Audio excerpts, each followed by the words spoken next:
Hi, I'm Mike Glenn, and I'm the president of the Engaged Church Network, and we are glad you have joined us for this podcast. Our guest today is author, writer, professor, teacher, consultant, a man of a lot of different hats, but basically he is one of my very good friends. Stephen Mansfield is with us today. You would know him from the faith of Obama and George W. Bush, and on and on the list goes. And what was the one on Guinness? Search for God at Guinness. The Search for God at Guinness, which is my favorite, which is actually a really, really good book about the social responsibility of a corporation and the difference that Guinness was able to make in their community. It's good stuff. He has been a pastor, has been a lot of things, which means he has a lot of experience. Now he walks around and talks to a whole lot of important people about issues of leadership and strategies and these kind of things. So we're gonna sit him down here a little bit with us and talk about the issue of leadership, what leadership is, what are the essentials of leadership, and how the difference between corporate leadership and spiritual leadership actually works out in day-to-day. Because a lot of what we're told as pastors is corporate-based. Somebody goes to a conference and brings us a book, and it's all well-meaning, and a lot of it is good, but it doesn't necessarily translate point to point from what is happening in corporate life to what is happening in church life. So we're going to do all of that, and who knows, knowing the two of us, we'll probably have a couple of rabbit chasing sessions, but it'll all be good. So hang on with us. So Stephen, welcome. Thank you. Glad you're here. Thank you. Keep introducing me. I enjoyed that. That was fun. So let's start with an easy question. What is leadership? Leadership, I think, at its most fundamental is someone attaching gift to goal. That's easy for us to remember, two G's.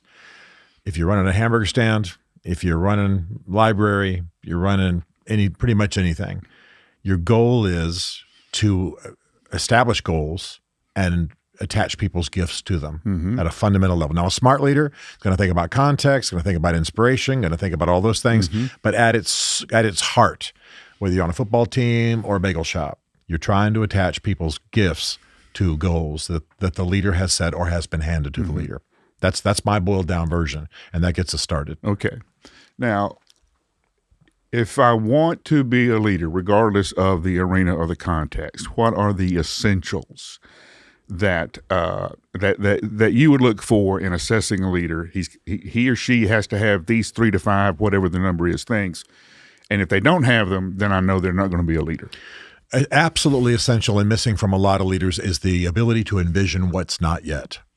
I don't know if we put this in exact language or biblical categories if that's where we're going to go, but you have it, I have it, we know that we have it, we see it, we know it when we see it. It's the ability to look at a situation, say what's got to happen to fit a context, to move forward towards goals. You can see what's not yet. You can envision. You have enough knowledge, experience, perspective, awareness of history, awareness of human nature that you go, if we're going to get where we want to go, we're going to have to do the following things. These things are missing. These things are missing on my staff. They're missing in the outreach of the organization. They're missing in sales. They're missing in the recipe of our bagels, whatever it is. Envisioning what is not yet is absolutely essential. Then second of all, the ability to communicate. We underestimate that a great deal, and you know that's one of the things my firm does in D.C. is that we help people communicate better, because the inability to, call it what you will, be articulate, be clear, light people up when you speak, however you want to express it, that basic inability. And by the way, some people are good communicators of one kind, but not another. Right, write well, but don't speak well. Or if I be a little bit more pointed for a moment, I often sit in D.C. in the office with the senator, and a pastor's trying to talk to them, but he's still in church in his head. You know what I'm saying? I don't mean to be insulting. I'm a church guy, but he's in church, and this senator is not understanding what's going on. Right. He doesn't know why suddenly he went into this power mode, you know, this close of sermon mode, when we're sitting there talking over a desk. So it's not just good or bad communication, it's appropriate communication, right? Pulling out the right tools at the right time. And just because you said it doesn't mean they heard it. Exactly. Yeah. Exactly. Yeah. And quite frankly, people who are used to speaking from the stage are not used to reading the cues as to whether people are actually listening, right? I mean, you and I have both spoken on stages in front of thousands and thousands, and I can't pay attention to if that scratch of the nose in this third row is distraction or interest, or if the guy shifted forward, is he just uncomfortable because he's been sitting there for 3 hours, or what's going on? So often people who speak on stage are not that good at speaking to power, to put it broadly, like we do today. The next thing would be the ability to draw out an individual soul. I'm sitting with you. We've just met. I begin to circle in on who you are, what lights your jets, what maybe you're made for. We can call it destiny. We call it spiritual gift. We call it whatever we want. All the inventory tests we all know. But do I have the ability to sit and talk to you over a hamburger? And by the time that's over, I've drawn you closer to my goal, closer to who you're made to be. I've lit some fires in you so that you want to step up and be more of who you are. That dynamic is essential. Churchill had it. Wesley had it. You know, other great leaders have had it, but it's rare in our generation. And a lot of that has to do with screens. A lot of that has to do with communication not being more interpersonal like we're doing right now, where I can just say, well, now, Michael, why did you derail back in the day? That kind of thing. So those are some of the ones I'd start with. Okay. What is the difference between corporate leadership and spiritual leadership? Because there are a lot of times, Stephen, where some CEO in my congregation or a powerful person in my congregation say, well, why don't you just? Yes. Yeah. Like I can go off and make a decision and I have that kind of authority and power, and I don't. Right. I've got to have a board vote or a congregational vote or something like that. I don't have the power to influence the way that a leader in the corporate world would. So what are the essence of differences there? Well, in terms of dealing with people, the main difference is that we have a disciple-making call, function, and purpose in our Christian leadership or spiritual leadership that we don't have in corporate leadership. And that's important, right? Because we're not just using people and chucking them out the back door when we're done with them and we've used them up. We have a whole spiritual formation obligation. So with your right. I love what you're saying here, and I think this is important. Sure. My leadership in the local church is always done in the context of making disciples. There's no question about it. And that does bleed over into how you deal with your employees. Right. Your secretary is not just your secretary. She may be a church member, but she's at least a believer sitting there at your front desk. Right. And you can't just treat her the way the corporate CEO does. Even if you're fabulously generous and play golf with her husband, you still got a spiritual formation obligation. She walks in tears. You know that there's she's been embittered by something that's happened with a grandchild, whatever it is. You're obligated to those things. If you're smart, you're making sure that you're checking on how she's doing in the Word, and are you getting time away, and all the suddenly we become concerned about spiritual formation. Whereas in corporate America, it's basically, I'm going to pay you a boatload of money and you better perform because I got 9 others standing in line for your job. And even if the person's kind, that's still the contract. And at the end of the day, we got to have this goal accomplished. I don't care what it costs. Exactly. So at a personal level, there's that. The problem in churches, and I say that again as a church guy, is the same thing that's a problem in a university or in the military. And this is what distinguishes us a lot from corporate world. Corporate world is filled with a lot of entrepreneurs who are being entrepreneurs as far as they can be, given the obligations they have to deal with. But that kind of entrepreneurial, let's be creative, let's bust through the barriers, let's do it in new ways. That's checked by a university context. That's checked by the military, and it's checked by most churches. You know, the humorous 7 last words of the church are, we've never done it that way before, right? So I don't mean to be negative about it, but you're exactly right. You're pastor for years. You got an obligation to the people. You got an obligation to the board. You got an obligation to banks, maybe. I don't know. You got an obligation you got a lot of obligations. Whereas the high-level CEOs I've worked with are, especially if they're the founders, which is a lot of the guys I end up working with, man, they blow this thing up and rebuild it tomorrow. You don't have to get anybody's permission. As long as they don't kill anybody and blow the bank, life's good. And so there's a greater freedom. There can be less concern for people, individuals. You can leave burnout shells in your wake, which we should not do and ought not do as pastors, not if we're smart. So I think those are the main differences. I'm really glad you started this way, because I think it's a mistake. for us to think that corporate leadership can translate unchecked into the church.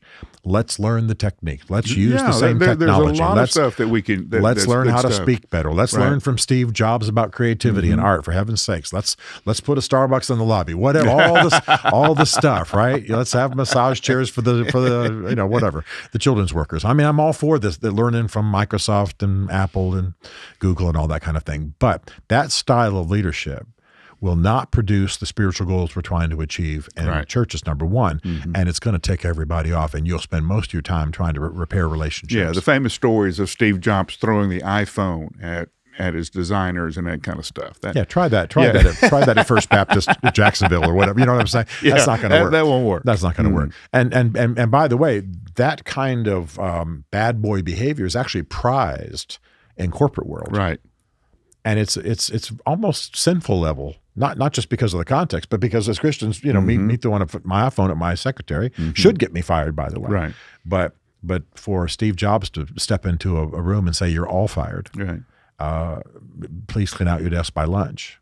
Well, that the way that we operate in more church world, that's going to rankle. That's going to move out through our denominations or through our church networks and throughout the church body, and you'll be gone within a week.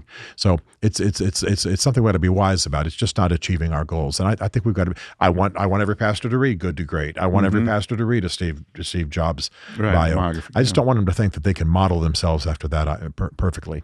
Yeah.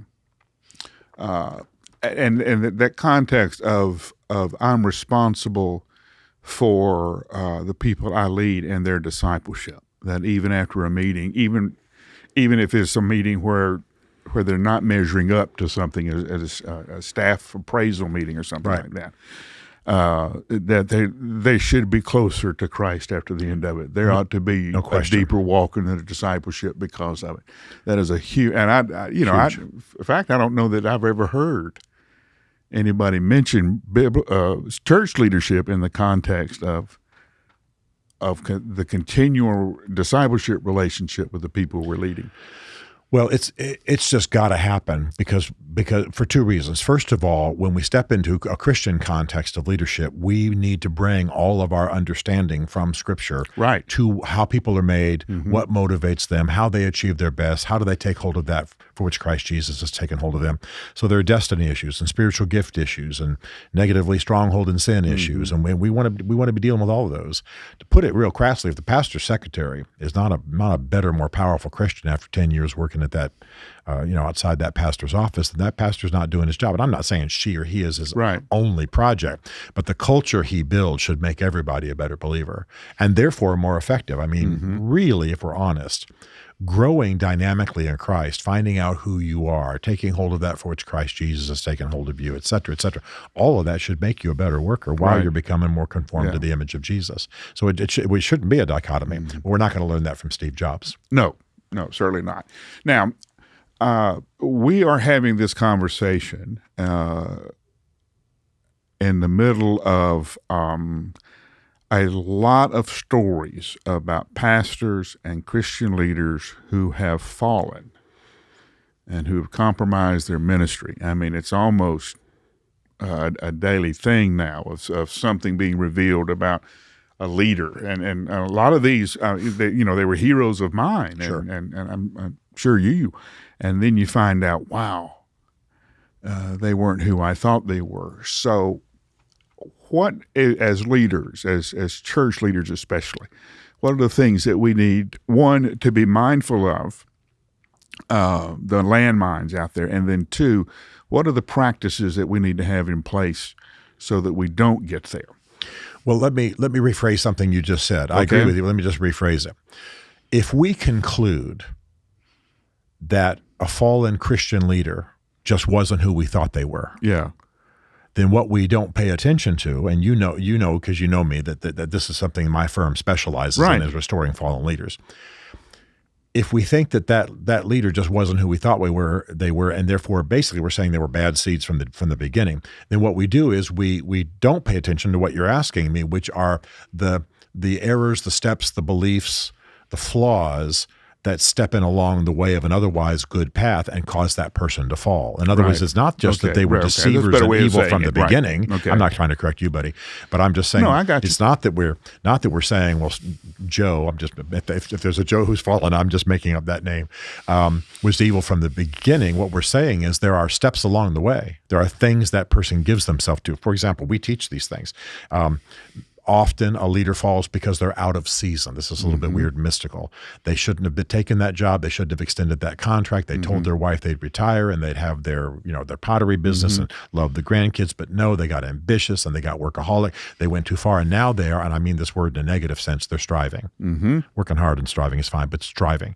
So now they're working hard. All pistons aren't firing. They're not where they're supposed to be. All gifts aren't at their best. They're striving. They're working hard. Now they're medicating.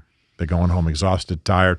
The whiskey looks good, or the sugar looks good, or the whatever, maybe the porn, whatever. In corporate situation, they're on the other side of the world from their wife and their family, and now the secretary looks good, and the local brand of rum or whatever. And we fix that time and time again.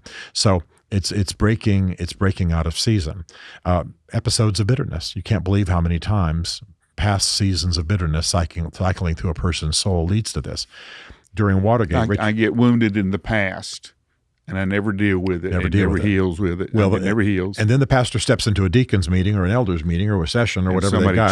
Somebody triggers that thing, and now the soul has a memory like an elephant. Yeah, soul's coated in Velcro. We hang on with that stuff forever, right? Like I mean, I can, if I want to, summon something a coach said to me when I was in the 11th grade. Yeah. I don't let it define me. Yeah. But if I go, well, that dang coach. Yeah. I can remember that and bring that back up. Richard Nixon, during Watergate, would fall to the floor on his hands and knees and start beating the floor and talking about what they were doing to him. When Henry Kissinger and Haldeman and others would figure out what he was talking about, he wasn't talking about the Democrats or the committee. He was, or the FBI. He was talking about the way that his little town in California treated his Quaker family when he was growing up. Yeah. It's 50 years later. Right. 60 years later. So that's part of it too. I could go on and on. I've written a little booklet called 10 Signs of Leadership Crash. Right. It's about $3 on Amazon, so I'm not selling books trying to make money. But I think that you've put your finger on the right thing, which is that it's not just that this person, it was just bad from the beginning and we all knew it, doggone it, we just didn't talk about it. It's that they've stepped into some traps along the way, traps of soul, traps of behavior, and that causes them to fall apart. And the interesting thing that a lot of us don't think about is that you spoke of seasons, is that every time the seasons change, you have to renegotiate your path. Yes. And your habits and your soul care and all that for this new season. Right. Well, and I'll give you an example out of my own life and marriage. You know, Bev, my wife, and we're crazy about each other, and we're also crazy. We love each other, and we have a lot of fun. Bev, coming from Scripture, but also just the way she likes to think about it, talks about marriage as a covenant. Right. And so she says, well, this is how she would think. If I suddenly took a job with some company in Indonesia, she'd go, well, let's talk about our deal here. Now, that sounds real crass and legalistic, but what she's saying is there's an agreement between us, right, that I want to be able to be in with you, but you just took a job in Indonesia working for an auto company. What does this mean for me? What does this mean for the kids and the grands? What's this going to mean financially? How often can I fly home? What's going on? I want to love you with my whole heart. So let's not let anything come between us. Right. And she'll talk about the deal. She's not really that crass. It's just the best language we can find. And often she's right. Often marriages of high-powered leadership people go amok because the deal's been violated. Right. Because the deal's been broken. Yeah, the previous contract, previous understanding, previous covenant. You said we'd do so. So wait a minute, that's back when I was in Austin, but now I've moved to Dallas and I'm doing this other job. Well, we should have not renegotiate the marriage, but renegotiate the understanding of what you're expecting. I didn't know you were going to take another 10 years in your profession. I didn't know that we were going to live in a house 3/4 the size, that kind of thing. So if you're like me, you stepped out of position for 32 years, and my wife says, "Now where are you going?" Exactly. Exactly. You're not going to be sitting around here. Exactly. And Bev and I work together professionally, so it's even more important that she has a right, not just as wife, but kind of business partner too, to say, "Now, what does this mean exactly? What will I be doing? What will you be doing, et cetera?" We could just go on and on and on. What the things you want to watch for are medicating. And I use the word medicating negatively in my talks about leadership crash. what's the pain point and how are you medicating it? You medicate it with golf. You can medicate it with too much busyness. You can medicate, et cetera. And by the way, just referring back just for a moment, the problem with being bitter is not just that you're having an emotional experience, but when most people feel seriously embittered, they also feel entitled. Right. So I have been in the office with the FBI at the door when the congressman got bitter about how he was treated and therefore used the money he shouldn't have used. And I've just been called, our firm's just been called in. The FBI is about to take him away. But the reason he did that is he felt entitled. Yeah. And because I endured this pain, therefore I am owed this. And you and I are good enough junior psychologists to know that pain might have been layered from dad, the uncle, the coach, the girlfriend who dumped him, and the previous job where, the political opponent who called him bad things. So now he's going to prison. Because he misused his franking privileges, thinking, I'll just take that money and get the house that I deserve, or whatever he did. And so bitterness, it's the entitlement that we feel. So all of these things are part of it. But we've handled lots of what we call leadership crashes. And then, of course, we do the leadership crash post-mortem, which is why did it happen? And believe it or not, it almost all comes down to soft factors. You think that a leader fails, especially in corporate world, because they bought the wrong headquarters or bought the wrong computers or hired the wrong people. But, far more than all the storms that get all the press in this country, especially the U.S., far more damage than what those storms are doing are termites. Completely unseen. They will do more damage in the U.S. this year than all the storms we talk about, even with Helene. And so working under the surface is where basically there's bugs eating your house and you need to pay attention. It's not the stress of having to do 4 funerals this week. It's not the constant demand of having to preach every week. It's not all of those things that we would traditionally attribute to burnout. Right. This is why you feel this way. It is those untended termites. Right. Right. You know that you and I both. You were pastor for many years. I was pastor for a couple of decades. You know that we can do 4 funerals a week and find joy and energy in it, and in the week with a great couple of days with our wives before we cycle back into preaching again. Well, even that, if there are sometimes you walk away from a funeral and this is why I was born. Right, right. Because I can walk this family through this valley. But if you are really angry at whoever the authorities are, the archbishop, the bishop, the deacons, the session, the elders, whatever your denominational flow is. Well, now that doing what you were made for has got a taint to it. Right. It's damaging you in some way, and you're being damaged by what you're allowing. So it's not just the doing of it. I've had extremely busy months as a pastor, burying people, building, part of the building crashed in, got vilified in the press for being a Christian, whatever. And I felt awesome. Fantastic. That's right. Because I was right with my wife and right with my kids and right with Jesus. And I have a band of brothers. We can talk about that whenever you're ready. I believe that we need to have friends of the same gender around us who we've said, watch me, check me. You've written me many times, how's your soul? It's because I said, speak into my life. And not just because you were my pastor, but because you're a buddy. And I finished that month energized and thankful to feel the pleasure of God. But if I'm angry because the board made me go to several meetings. Yes. And then somebody dies. Yeah. I get mad at this person for picking this day to die. Well, no, that's exactly and you right. do. Or suppose in a meeting some official said, you can't preach worth a dang. Yeah. Well, now, while you're preaching at a funeral, you may have a little bit of, I'll show them kind of thing. Well, now you're striving, and now you're being competitive, and you're really angry, even though you're doing a funeral, and it starts to become a toxic brew in your soul. And that's the stuff that causes you to crash, because now you do 4 funerals, and you go home, and you're not just having a glass of wine with your spaghetti with your wife, you're having 3 or 4 bottles, or whatever the situation is in your life. And that's where pastors get in trouble. And because it's all kept secret, shock, he showed up drunk in a car and got stopped by the police, or shock, he slept with the secretary. But those of us who knew the story weren't that shocked. Right. So let's, and you've already hinted, one of the things that pastors don't do well is have a band of brothers around them. Now, I'm not talking about just a group that they lead Bible study with or anything. I'm talking about guys that are on the journey with them. Right. I am concerned about pastors A lot of denominations, they move a lot, Right. and what have you. And then everybody they know is in their church. It's like having everybody they know work for them in a corporate setting. I believe every man who's going to be a success, who's going to be successful as a man, has got to have a band of brothers to whom he has said, I want to have a free fire zone with you. Free fire is a military term that means you can hit away on any subject you see in my life. We're going to have fun. We're going to sacrifice animals on the grill. We're going to play some basketball or maybe take trips together. We're going to be friends. But I want you to watch me. If you're hearing that angry cell phone call with my wife, you ask me about it. You see me checking out the backside of the waitress 4 or 5 times when you know I've got a great wife at home. You check me on it. You see more belt loops being used to cover my big belly. You say, what's going on, man? You're eating your stress. I want to be in your life, you be in my life. And I'm telling you, most pastors don't have that because they'd have to fabricate it out of people they feel like they've got to impress because they're in the church. Right. But I think men have got to have it, even if they've got to have it remotely, even if it's a bunch of guys from college that have stayed together and they're not in your church or local. That's not the ideal, by the way.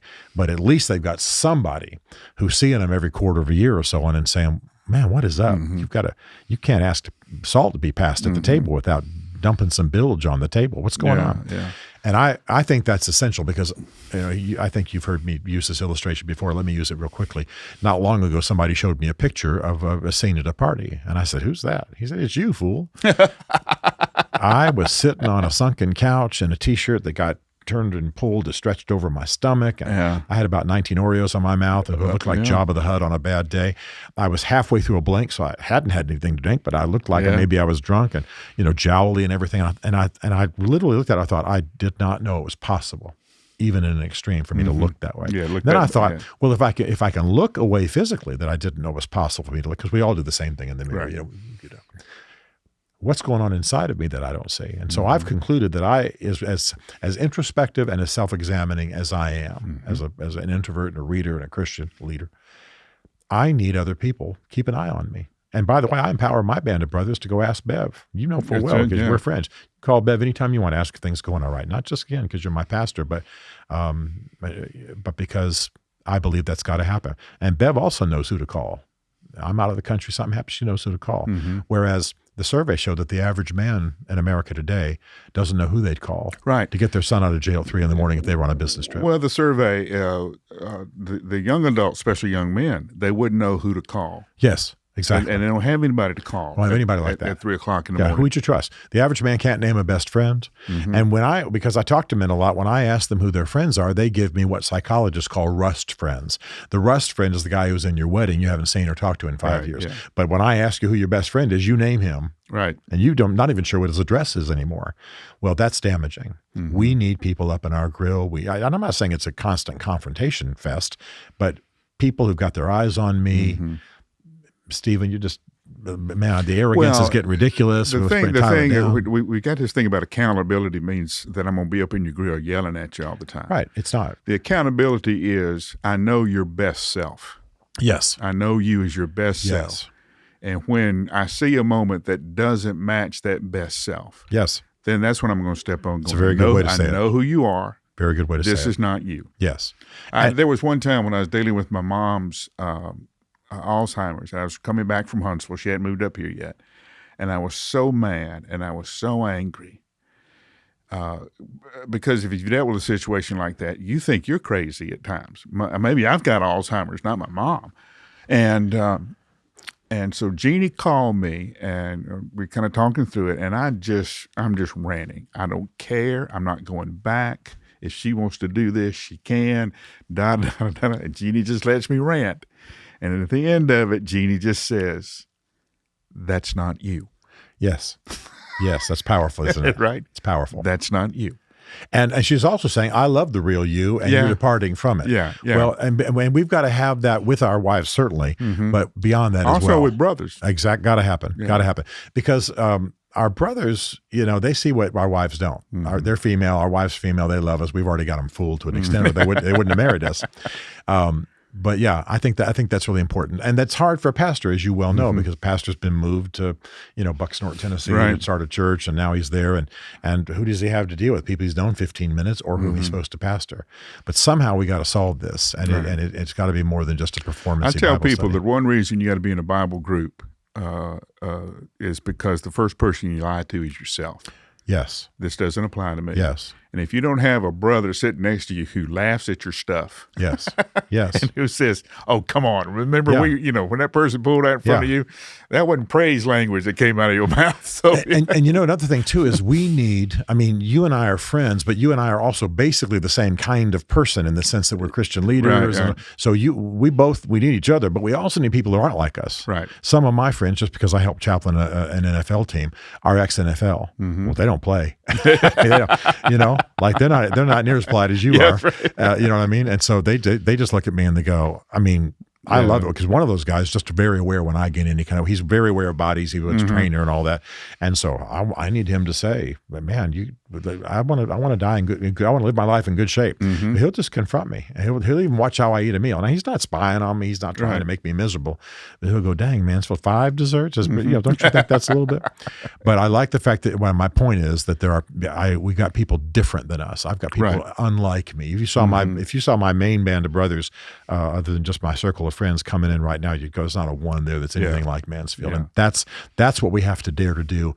And the average guy, much less the average pastor, has a hard time having that kind of transparency. Okay. Our friends watching us, most of them are pastors, leaders in local churches. What are the 2 or 3 things that you want to say to them? Here are the things that if you're not doing anything else, do these things. Your job is to make sure the ministry gets done. It's not to do all the ministry. Mm-hmm. That's bigger. That's easier in a great big church than it is in a smaller church. But you can never buy the lie that your job is to do all the ministry. And I have a bias. I pastored for 20 years, and I've worked outside of the church professionally and with leaders, as Michael said. And I will say that one of the concerns I have is just the expectations upon the average pastor and the way ministry is structured. And if you buy into that lie, if you think you've got to do it all, if you live in the cultural expectations, you're going to die. So that's number one. Number two, you must have people outside of your ministry context that are able to speak into your life and that you have fun with. You got to have somewhere where you can just be yourself. It might be a hunting group or it might be whatever it is. You got to have somewhere where you can be yourself, talk honestly to guys, somebody you can turn to and say, I think I'm a failure, or I think I'm about to sleep with the secretary, or my wife is on my last nerve. You got to have somebody outside of where you're going to get punished within the church. I don't mean that as some kind of curse, but you know what I'm talking about. You can't just tell the deacons exactly what's going on in your soul all the time. That you got to have some men you can talk to, and yet they're mature enough to speak back to you and help you to straighten that out, be with you, walk with you, and that kind of thing. And then finally, you've got to, and there are many things we could talk about, but one of the things also is you've got to live a paced life. You've got to live a life that you regulate well. What about rest? What about days off? What about romance? What about workout? What about adventure? When's the last time you wept over something you read? When's the last time you got inspired to tears because you're out in the wild? What's your version of being in the wild? I think every man should be working towards breaking some kind of a barrier. It could be his push-ups. It could be how far he can run. It can be his football game. It can be some kind of a physical barrier. That summons such great things from the life of a man. So I'm concerned that most pastors have bought the lie of Bible colleges from 50 years ago, let's burn out for Jesus. Yeah. The problem is that along the way of burning out, you get weak, you get stressed, you get susceptible, and you fall, and that becomes a leadership crash as we're talking about. And you set some other fires. Right. You want to set your church on fire, live an unregulated, unrestful, unwhole life. Yeah. Well, we know the damage that happens when the leadership is not well. Right. Then everybody around them is infected by that leadership. The final thing I'd say, and I'm not trying to be exhaustive in this list, but the final thing I would say is know your season. Know your season. Your season at Brentwood Baptist was wonderful and long, and thank God. You and I both know most people won't have that for whatever reason. So you had a good long season. For other guys, they're meant to put in 4 or 5 years, do the good they're meant to do. That's why Jesus sent them there. Do it with joy. But don't think it's 50 years. Don't overstay your welcome. Don't know the season. Have a sense of who you are.